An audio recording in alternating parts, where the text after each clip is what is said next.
पता चला कि अब एक और है प्रीति यादव, इनके नाम पर भी ऐसा ही फर्जीवाड़ा सामने आया है। कस्तूरबा विद्यालयों में इनके नाम पर भी 2 फर्जी टीचर नौकरी कर रही थी, जौनपुर और आजमगढ़ में। असली प्रीति यादव 69,000 भर्ती में आवेदक भी है, उसका भी एग्जाम उन्होंने दिया हुआ है और फिलहाल उनके पास नौकरी नहीं है, लेकिन उनके दस्तावेजों का मिसयूज करके जौनपुर और आजमगढ़ में नौकरियां की जा रही थी। शैलेश अरोड़ा से अपडेट लेते हैं, सीधे आपको लखनऊ लिए चलते हैं। शैलेश, पहले अनामिका शुक्ला और अब प्रीति, तरीका वही, फर्जी शिक्षक, असली कैंडिडेट बेरोजगार, डॉक्यूमेंट्स का फर्जीवाड़ा, सवालों के घेरे में शिक्षा विभाग और अधिकारी। आस्था, देखिए, निश्चित रूप से जब अनामिका शुक्ला का प्रकरण सामने आया था तभी हमने कहा था कि न जाने और कितनी अनामिका शुक्ला बेसिक शिक्षा विभाग में फर्जी तौर पर भरी पड़ी है। और इसी का नतीजा है कि अब जब अनामिका शुक्ला का मामला, जिसे पहले अधिकारी कहीं ना कहीं दबा रहे थे, लेकिन जब बाद में उठाया हम लोगों ने उसे लगातार, तो खुलकर सामने आए और पूरे प्रदेश भर के जो कस्तूरबा गांधी बालिका विद्यालय वहां पर सबकी जांच शुरू हुई। और अब एक नया मामला सामने आया कि जौनपुर की प्रीति यादव के दस्तावेज पर 2 जिलों में फर्जी शिक्षिकाएं पकड़ी गई हैं। एक जौनपुर में ही पकड़ी गई है, यानी जहां की असली प्रीति यादव है वहीं पर एक फर्जी शिक्षिका उसके दस्तावेज पर नौकरी कर रही थी, एक कस्तूरबा गांधी विद्यालय में, और एक कस्तूरबा गांधी विद्यालय आजमगढ़ में पकड़ी गई है। एक इनमें शिक्षिका है जबकि एक वार्डन के तौर पर काम कर रही थी। और बताएं आपको इसमें जो ताज़ा अपडेट है, जो असली प्रीति यादव है उसको भनक तक नहीं थी इन मामलों की, वो अभी भी बेरोजगार है। और 69,000 सहायक अध्यापक भर्ती की जो प्रक्रिया इस समय चल रही है उसमें सूत्रों की माने तो सूत्र क्या बल्कि वहां के बीएसए ने भी पुष्टि कर दी अब तो जौनपुर के कि वो खुद एक आवेदक है अभी और कहीं नौकरी नहीं कर रही है। तो आजमगढ़ में जो फर्जी शिक्षिका थी उसने 9 जून को वो आई थी वहां पर स्कूल में, लेकिन जब प्रमाण पत्रों की जांच की बात हुई, क्योंकि उसी समय अनामिका शुक्ला का प्रकरण उठा हुआ था, प्रमाण पत्रों की जांच हो रही थी, तो वो फरार हो गई, तब से सामने नहीं आई है। वहीं पर जौनपुर की जो फर्जी शिक्षिका, अगर उसकी बात की जाए तो होली के पहले वो छुट्टी पर गई थी, इसके बाद लॉकडाउन हो गया और जब से मामला खुला अब उसने अपना मोबाइल नंबर ही ऑफ कर दिया है। तो अनामिका शुक्ला की तरह ही सेम उसी पैटर्न पर प्रीति यादव के नाम पर बड़ा फर्जीवाड़ा खुला है और अभी तो 2 जिलों में चीजें सामने आई है। और अगर इसकी बात करें तो जो विभागीय अधिकारी है उनका कहना है कि जो प्रेरणा पोर्टल है उस पर जब सभी के दस्तावेज अपलोड हो रहे थे तो प्रीति यादव के नाम से जो आधार कार्ड उस पर अपलोड किया गया, दोनों का आधार कार्ड एक सा था। जो पकड़ में आया, जब इसके बाद उसकी ट्रेसिंग के लिए जौनपुर के जो बीएसए हैं प्रवीण तिवारी, उनके पास 11 तारीख को जांच भेजी गई और उन्होंने कल अपनी जांच रिपोर्ट यहां पर डीजी स्कूल एजुकेशन को सौंपी है। फिलहाल जो प्रथम दृष्टया जो रिपोर्ट है वो तैयार करके भेज दी है और उसमें ये पुष्ट हुआ है कि हाँ, दोनों शिक्षिकाएं फर्जी हैं। इन दोनों ने मैनपुरी के पते का इस्तेमाल किया है और देखिए खास बात कि दोनों फर्जी शिक्षिकाएं, जिले अलग है लेकिन इन्होंने जिस पते का इस्तेमाल किया, जिस आधार कार्ड का, वो सेम है, मैनपुरी का। हालांकि हाई स्कूल की जो दस्तावेज अभी सामने आए, इनके सर्टिफिकेट, उनमें दोनों की डेट ऑफ बर्थ अलग दिखाई जा रही है। यानी इतना साफ जाहिर है कि इन दोनों के पीछे भी कोई एक मास्टरमाइंड है। अब यह भी देखना होगा कि क्या ये वही मास्टरमाइंड है जो अनामिका शुक्ला प्रकरण में था या ये कोई और रैकेट है या दोनों के आपस में किस तरह से तार जुड़े हैं, अब ये भी तलाशा जाएगा। लेकिन अभी तो अनामिका शुक्ला के नाम पर पहले फर्जीवाड़ा, फिर प्रीति यादव के नाम पर फर्जीवाड़ा और अभी तो दस्तावेजों की जांच चल रही है। करीब 5,000 एक खास बात जो निकलकर सामने आई शैलेश, वो ये कि अनामिका के तार भी मैनपुरी से जुड़े थे और प्रीति के नाम पर जो फर्जी भर्तियां हुई हैं उसके भी तार या शुरुआत कह लीजिए मैनपुरी से शुरू हुई है। तो इनके बीच का भी क्या कोई कनेक्शन भविष्य में निकलकर सामने आए, कोई बड़ी बात नहीं होगी। लेकिन पुष्पेंद्र उर्फ नीटू उर्फ राज, जिसका नाम अनामिका शुक्ला फर्जीवाड़े में सामने आया, कल भी इसमें एक फर्जी टीचर की अरेस्टिंग की गई और अब प्रीति यादव। बिल्कुल निश्चित रूप से आस्था, क्योंकि दोनों ही प्रकरण जो है वो अलग अलग नाम के अब 2 अभ्यर्थी ओरिजिनल, जिनके फर्जी दस्तावेजों पर कई जगह नौकरी लेकिन तार मैनपुरी से ही जुड़े हुए, तो निश्चित रूप से अब क्योंकि मामले की जांच एसटीएफ भी कर रही है अनामिका शुक्ला वाले, तो इसके जो तार हैं उनको भी जरूर खंगालेगी वो। लेकिन मैनपुरी का ही इस्तेमाल किया जाना दोनों में, और इसके बाद जो पैटर्न है जो फर्जीवाड़े का वो सिमिलर होना, इससे साफ जाहिर है कि जो रैकेट था वो पूरे प्रदेश में किस तरह से फैला था। और अभी यहाँ पर बस मत सोचिए, अभी न जाने ऐसे कितने और फर्जीवाड़े के मामले सामने आएंगे। यानी एक बड़ा रैकेट है जो अब धीरे धीरे करके बस्ट हो रहा है और सामने आ रहा है कि शिक्षा विभाग में किस तरह से एक बड़ा फर्जीवाड़ा चल रहा था। जो जौनपुर में पकड़ी गई है फर्जी शिक्षिका, वो प्रीति यादव के दस्तावेज पर 19 अक्टूबर 2019 से विभाग में कार्यरत थी, लेकिन किसी को कानो कान भनक तक नहीं होती है। तो अब सवाल ये उठता है, जो 2 पकड़ी गई उनमें एक वार्डन है खुद, और ये गर्ल्स के कॉलेज है। यानी एक फर्जी शिक्षिका आती है एक गर्ल्स कॉलेज में, फर्जी दस्तावेज से नौकरी पाती है, रहती है और किसी को कानो कान भनक नहीं होती है। ये मुद्दा सिर्फ और सिर्फ फर्जीवाड़े का नहीं बल्कि उन छात्राओं की सुरक्षा से खिलवाड़ का भी कहा जा सकता है कि कैसे आखिर कोई वहां पर फर्जी नाम से पहुंच जाता है, वहां पर वार्डन बन जाता है। तो बहरहाल अब विभाग, क्योंकि ये पुष्ट हो चुका है कि ये फर्जीवाड़ा हुआ, आगे जांच करा रहा है कि इनका वेतन दोनों जगह पर क्या स्थिति रही है। आजमगढ़ से अभी और डिटेल रिपोर्ट आनी बाकी है, क्योंकि आजमगढ़ में जो डिस्ट्रिक्ट कोऑर्डिनेटर है उनसे जो समन्वय किया है वो जौनपुर के बीएसए ने अभी किया है और रिपोर्ट लेकर दी है। तो अभी वहां से पूरी रिपोर्ट आना बाकी है, क्योंकि फिलहाल आजमगढ़ में किसी बीएसए की तैनाती नहीं है। वहां पर जो डाइट प्राचार्य हैं उन्हीं के पास चार्ज है बीएसए का। तो वहां की अभी और चीजें सामने आएंगी तो संभव है इसमें और बड़ा एक फर्जीवाड़ा सामने आ सकता है। जो असली प्रीति यादव है वो जौनपुर की रहने वाली है, उसने अपनी पूरी पढ़ाई भी जौनपुर से की है और अभी तक जो रिपोर्ट है सूत्रों की माने उसने 2017 में एक बार आवेदन किया था कस्तूरबा विद्यालय में, लेकिन अंडर एज होने की वजह से उसको जी हाँ, बिल्कुल। नहीं मिल पाई थी। शैलेश, आपको फिलहाल रोकेंगे यहाँ बीच में, आपके पास मैं लौटूंगी, लेकिन बता दें कि मामले पर जब जवाब बीएसए से लेने की कोशिश की गई वो कुछ भी बोलने को तैयार नहीं। आइए आपको दिखाते हैं किस तरह से उन्होंने रिएक्ट किया है और फर्जीवाड़े पर बोलने से साफ तौर पर वो बचते नजर आए हैं। बड़ी खबर, जौनपुर और आजमगढ़ में 2 फर्जी टीचर्स मिली हैं जो किसी पूजा यादव नाम की होनहार छात्रा के डॉक्यूमेंट्स पर फर्जी तरीके से लगी हुई थी। प्रीति यादव ये वो नाम है जिस तरह अनामिका शुक्ला का नाम लगभग पूरा देश जान गया है, अब प्रीति यादव भी ऐसा नाम निकलकर सामने आया जिनके डॉक्यूमेंट्स पर 2 फर्जी शिक्षिकाएं या टीचर्स आजमगढ़ और जौनपुर में नौकरी करती पाई गई।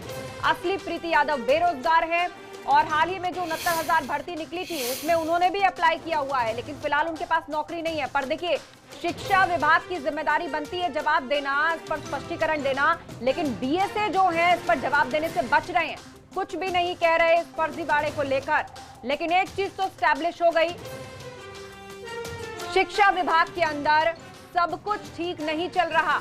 ये फर्जीवाड़े कब से किए जा रहे हैं और कितनी ऐसी फर्जी शिक्षिकाएं मिलेंगी जो पूरे प्रदेश में पोस्टेड है किसी और के डॉक्यूमेंट, या ऐसा फर्जीवाड़ा करके अब एक एक करके उस पर से परतें हट रही हैं। एबीपी गंगा ने इस बड़े खुलासे को किया है कि प्रीति यादव के असली डॉक्यूमेंट्स पर 2 नकली टीचर, एक तो वार्डन भी बन गई, स्कूल में जाकर जौनपुर और आजमगढ़ में पढ़ा रही हैं। इससे पहले अनामिका शुक्ला 25 स्कूल पता चले थे जहां पर उनके डॉक्यूमेंट्स के नाम पर अलग अलग टीचर्स की फर्जी भर्ती की बात आई थी।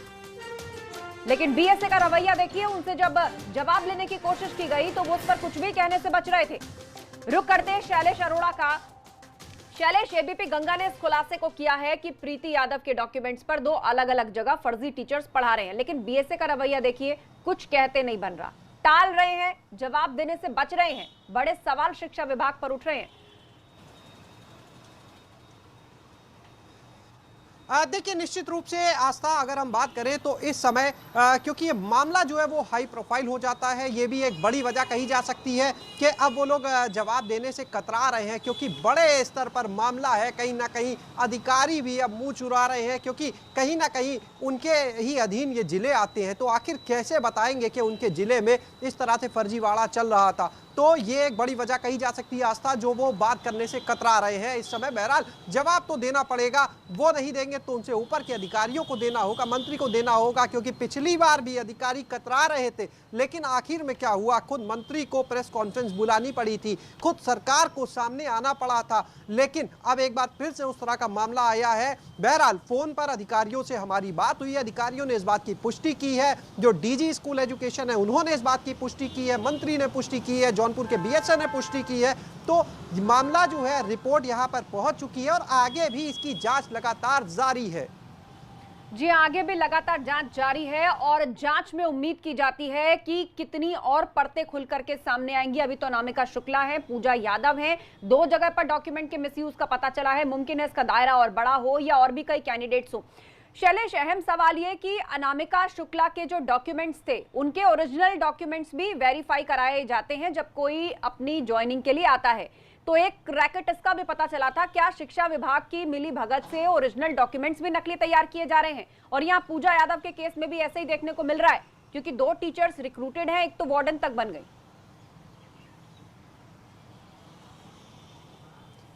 जी आस्था, बिल्कुल निश्चित रूप से सेम हमने कहा ना, देखिए सेम वही पैटर्न है, फर्जी दस्तावेज का इस्तेमाल, और सेम वही चीज सामने आ रही है कि ओरिजिनल डॉक्यूमेंट्स आखिर यहाँ पर भी चेक क्यों नहीं हुए और यहाँ पर वो कैसे आखिर इतने समय से काम करती रही। तो ये एक बड़ी बात है कि वो यहाँ पर नौकरी कर रही है लेकिन किसी को कानो कान भनक तक नहीं लगती है, और या तो डॉक्यूमेंट देखे नहीं गए या फिर यहाँ पर भी फर्जी डॉक्यूमेंट जो ओरिजिनल थे यानी उस तरह के कुछ तैयार किए गए। ये तो अब जांच में आगे आएगा, क्योंकि दोनों की पुष्टि तो देखिए हो चुकी है कि फर्जी तौर पर काम कर रही थी। एक मोबाइल बंद करके गायब है और दूसरी जो है वो 9 तारीख को आने के बाद से फरार है। तो अब वो लोग भी भाग रहे हैं। हालांकि देखना होगा कि कहीं ऐसा ना हो कि अनामिका शुक्ला की तरह ही प्रीति यादव के नाम पर अभी कई और जिलों में भी इस तरह के मामले सामने आए। अभी तो विभाग इस एंगल से भी तलाश रहा है। इससे पहले अनामिका शुक्ला का जब मामला सामने आया तो 75 जिलों में उसकी तलाश के लिए कहा गया था, और अब एक बार प्रीति यादव का मामला आया तो जाहिर है कि 75 जिलों में प्रीति यादव की भी तलाश शुरू की जा सकती है। तो देखना होगा कि प्रीति यादव जो है,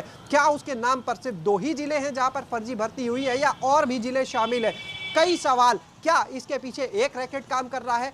आखिर अधिकारियों की अगर मिली भगत है या बाबुओं की, तो वो किस हद तक है? आखिर ये डॉक्यूमेंट्स जो है वो किस तरह से इस रैकेट तक पहुंच जाते हैं, क्योंकि अब तो और भी मामले खुल रहे हैं। तो ये कई सवाल हैं जिनके जवाब आना अभी बाकी है, और देखना होगा ये रैकेट जो है कितना बड़ा है, कितनी गहरी पैठ है इसकी, और आखिर चूक अगर विभाग के स्तर पर माने तो किस किस स्तर पर है, कौन कौन जिम्मेदार है और उन पर कब और क्या कार्रवाई करता है विभाग।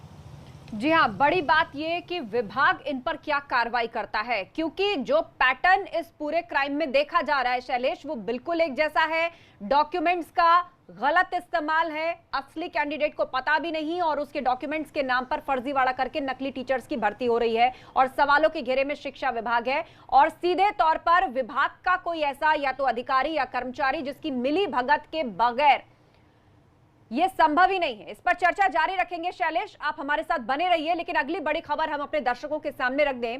69,000 शिक्षक भर्ती में फर्जीवाड़े पर बड़ा खुलासा सामने आया है। धांधली में रसूखदार भाजपा नेता का नाम सामने आ रहा है। एसटीएफ ने भाजपा नेता चंद्रमा सिंह को वांटेड घोषित कर दिया है। चंद्रमा यादव के कॉलेज से ही पेपर लीक होने की आशंका जताई जा रही है। टीईटी पेपर लीक में पिछले हफ्ते ही जेल से छूटा है चंद्रमा। तो प्रयागराज का रसूखदार भाजपा नेता है चंद्रमा यादव। कैबिनेट मंत्री का प्रतिनिधि रह चुका है चंद्रमा यादव, और उसका नाम सामने आ रहा है पेपर लीक होने में। टीटी पेपर लीक में पिछले हफ्ते ही जेल से छूटा है चंद्रमा, और अब 69,000 शिक्षक भर्ती में जिस फर्जीवाड़े का पता चला उसमें अब इस भाजपा नेता का नाम सामने आ रहा है। एसटीएफ को ऐसे लीड्स मिली हैं कि धांधली में रसूखदार भाजपा नेता शामिल हो सकते हैं, और एसटीएफ ने भाजपा नेता चंद्रमा सिंह को अब वांटेड घोषित कर दिया है। चंद्रमा यादव कॉलेज से ही पेपर लीक होने की बात सामने आ रही है। जो टीईटी पेपर लीक हुआ था उसमें पिछले हफ्ते ही जेल से छूटा है। रुक करते हैं, शैलेश अरोड़ा का हमारे साथ जुड़े हुए हैं। लगता है शैलेश से हमारा संपर्क टूट गया है, लेकिन आपको बता दें कि धांधली में रसूखदार भाजपा नेता का नाम सामने आ रहा है और नाम है चंद्रमा सिंह यादव। प्रयागराज से मोहम्मद मोइन हमारे साथ जुड़ गए हैं। मोइन, क्या खबर है, पूरी तफसील से बताएं। और चंद्रमा यादव बताया जा रहा है कि काफी रसूखदार नेता है, टीईटी पेपर लीक में भी इसका नाम सामने आ चुका है, और अब एसटीएफ ने 69,000 शिक्षक भर्ती में इसको वांटेड घोषित कर दिया है।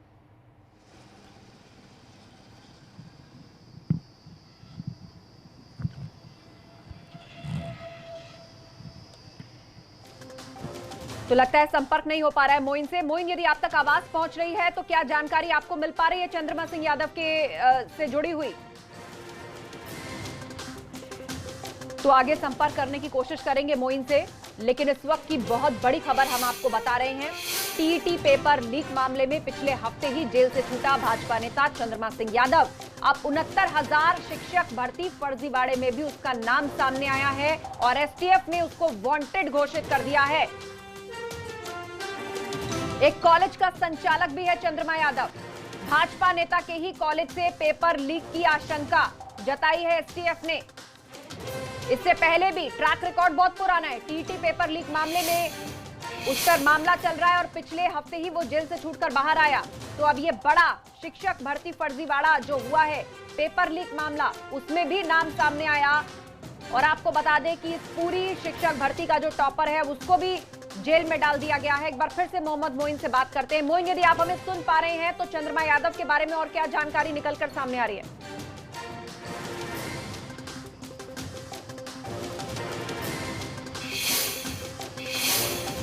संपर्क नहीं हो पा रहा है मोइन से, हम कोशिश जारी रखेंगे। लेकिन 69,000 शिक्षक भर्ती मामले में फर्जीवाड़े पर बहुत बड़ा खुलासा हुआ है और भाजपा नेता का नाम सामने आया है। रसूखदार भाजपा नेता है चंद्रमा सिंह यादव, जिसका एक कॉलेज भी है।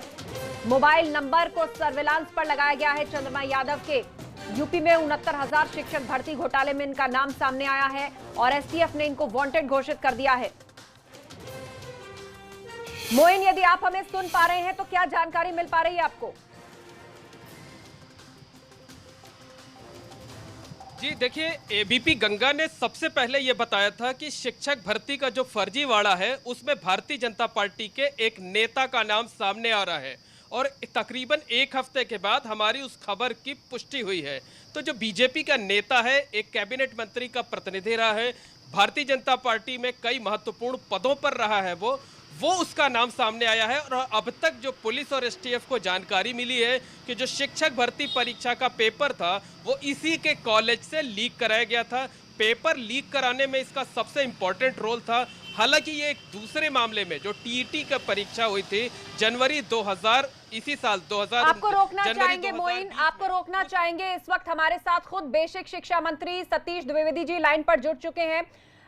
सबसे पहले सतीश जी, आपको ये डिटेल जानकारी हम दे दें कि 69,000 शिक्षक भर्ती मामले में अब एसटीएफ ने चंद्रमा सिंह यादव, जो कि भाजपा का नेता है, अपना कॉलेज भी है, पेपर लीक कराने के मामले में उनका नाम सामने आया है और एसटीएफ ने उनको वांछित यानी कि वांटेड घोषित कर दिया है। जी देखिए, एक बात मैं स्पष्ट रूप से कह देना चाह रहा हूं। पिछली सपा बसपा की सरकारों में भर्तियां या तो होती नहीं थी और होती थी तो भर्तियां और ट्रांसफर एक उद्योग का रूप धारण कर चुकी। उत्तर प्रदेश में जब से योगी सरकार आई है, भ्रष्टाचार के प्रति जीरो टॉलरेंस की नीति का पालन करते हुए पारदर्शी और ईमानदार तरीके से भर्तियां करने में लगी है, चाहे वो पुलिस भर्ती हो, चाहे राजस्व भर्ती हो, चाहे शिक्षक भर्ती हो। और पिछले 3 सपा बसपा और कांग्रेस की सरकारों के दौरान बेसिक शिक्षा में बहुत सारी फर्जी नियुक्तियां हुई थी। हम लगातार उनकी जांच करा रहे हैं, पकड़ रहे हैं, उनको बर्खास्त कर रहे हैं, मुकदमा दर्ज कर रहे हैं, रिकवरी कर रहे हैं। हम जहां कहीं कोई शिकायत होती है या स्वयं विभाग के सिस्टम से संज्ञान में आता है, कार्रवाई कर रहे हैं। इस प्रकरण में भी जो कुछ सामने आया है, जो भी इस पूरे प्रकरण में लिप्त होगा, वो कोई भी उसके खिलाफ कठोर कार्रवाई होगी, क्योंकि योगी सरकार भ्रष्टाचार और भ्रष्टाचारी से समझौता। मतलब सरकार का संदेश साफ है कि जीरो टॉलरेंस है करप्शन को लेकर, इस तरह के फर्जीवाड़े को लेकर। लेकिन सतीश जी, अब एक जानकारी मैं आपको और दे दूं कि जिस तरह अनामिका शुक्ला के नाम पर 25 स्कूलों में फर्जी भर्ती की बात सामने आई थी, अब पूजा यादव नाम की एक लड़की के भी डॉक्यूमेंट सामने आए हैं और उनके डॉक्यूमेंट्स पर 2 फर्जी टीचर भी मिली हैं आजमगढ़ और जौनपुर में, और उनकी भर्ती 2019 में हुई है आपकी सरकार के कार्यकाल में।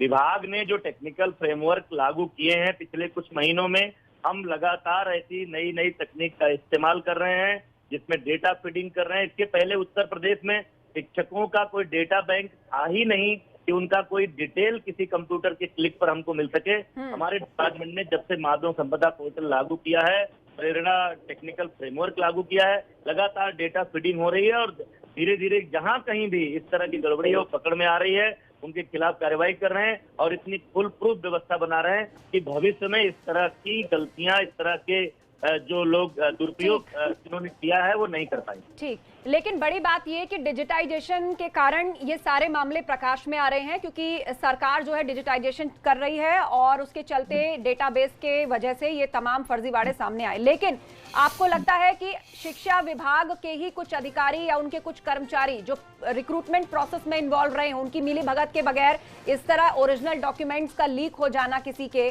क्या ये संभव है? क्या विभागीय कार्रवाई भी होगी? पूरे मामले की जांच चल रही है। कोई कर्मचारी अधिकारी भी अगर इन प्रकरणों में शामिल होगा तो उसके खिलाफ भी बहुत ही कठोरता से कार्रवाई होगी। सर, हाल के दिनों में शिक्षा विभाग पर बड़े सवाल उठे हैं, आए दिन नए घोटाले फर्जीवाड़े सामने आए हैं।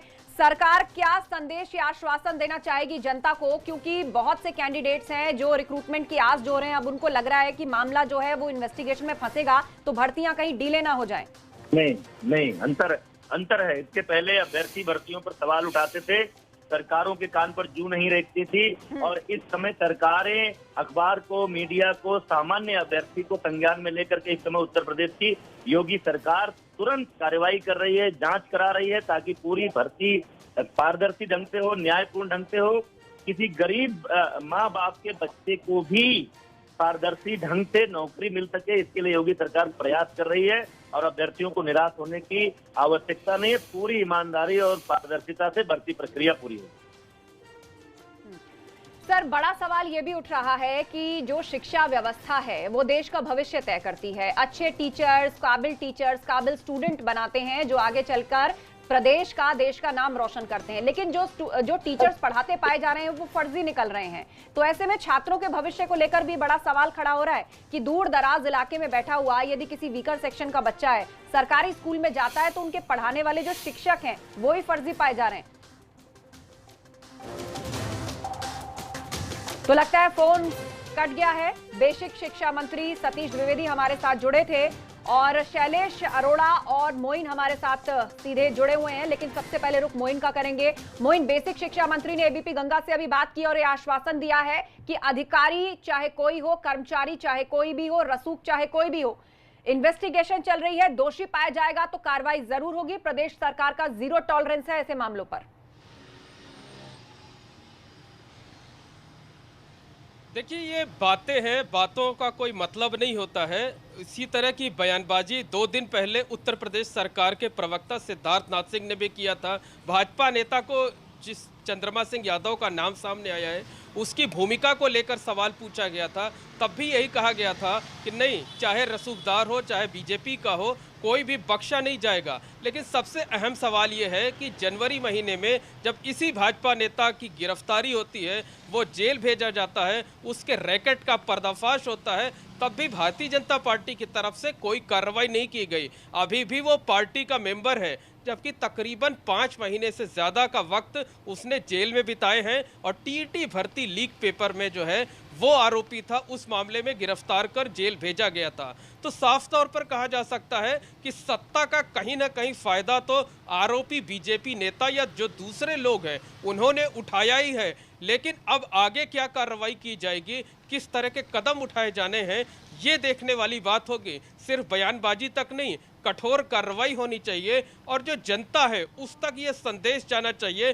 कि किसी का बचाव नहीं किया जा रहा है, किसी के साथ भेदभाव नहीं किया जा रहा है और सब कानून को अपना काम फ्री होकर करने दिया जा रहा है। तो ये एक मैसेज भी जाना चाहिए। इस तरह की सख्त कार्रवाई ऐसे लोगों पर होना बहुत जरूरी है। जी हाँ, बिल्कुल, क्योंकि अभी तक जो बातें हैं वो बातें, मतलब कथनी और करनी में कोई भेद ना हो, ये स्पष्ट तभी होगा जब फटाफट एक्शन देखने को मिलेंगे ऐसे अधिकारी और कर्मचारियों पर। शैलेश अरोड़ा हमारे साथ जुड़े हुए हैं। शैलेश, पूजा यादव पर भी सवाल पूछा गया तो उसके जवाब में यही कहा शिक्षा मंत्री ने कि ये जो हमारा डिजिटाइजेशन या टेक्नो प्रोसेस है उसके कारण फर्जी भर्तियां जो हैं वो पकड़ में आई हैं। पिछली सरकारों में ये होती रही है, लेकिन पूजा यादव के जो डॉक्यूमेंट्स थे या जो उनके नाम पर भर्ती थी वो 2019 में हुई थी।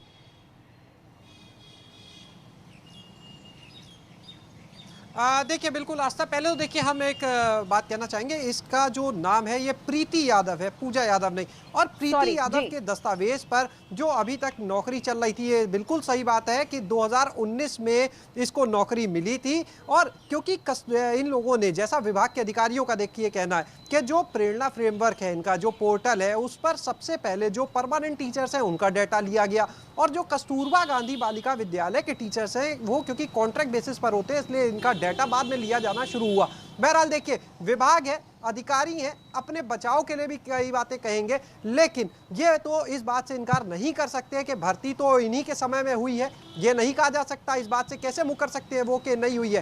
तो आखिर चूक जो हुई उस भर्ती में वो भी इन्हीं अधिकारियों के समय में हुई है। तो देखना तो पड़ेगा, उन्हें जिम्मेदारी भी लेनी पड़ेगी। खाली ये कह देने से नहीं बच सकते हैं कि ये पहले की भर्तियां थी। ठीक है, पहले की भर्तियों को आप पकड़ रहे हैं, एसटीएफ जांच कर रही है, अच्छी बात है, लेकिन इसका मतलब ये नहीं है कि आप पहले की भर्तियों को पकड़ेंगे और आपके समय में नई फर्जी भर्तियां हो जाएंगी। ऐसा तो नहीं हो सकता ना। तो इसके लिए अब विभाग को ये जिम्मेदारी सुनिश्चित करनी होगी, कौन है इनके पीछे दोषी। आप भर्तियों को पकड़ रहे हैं, लेकिन भर्ती पकड़ रहे हैं, घोटाले फर्जीवाड़े सामने आ रहे हैं, अच्छी बात है, ठीक है, सब कुछ ट्रांसपेरेंट होना चाहिए, लेकिन बड़ी बात यह कि इनकी जड़ें भी खोदनी होगी। इनकी शुरुआत कहां से हो रही है उस तह तक जाना होगा, उस रूट कॉज को ठीक करना होगा, ताकि भविष्य में ऐसा ना होने पाए। आप दोनों का बहुत बहुत शुक्रिया। बड़ी खबर पर आप नजर बनाए रखिए, आगे भी हम आपसे अपडेट लेते रहेंगे। तो इस बुलेटिन में फिलहाल इतना ही, जल्द लौटेंगे कुछ और खबरों के साथ। आप बने रहिए एबीपी गंगा के साथ।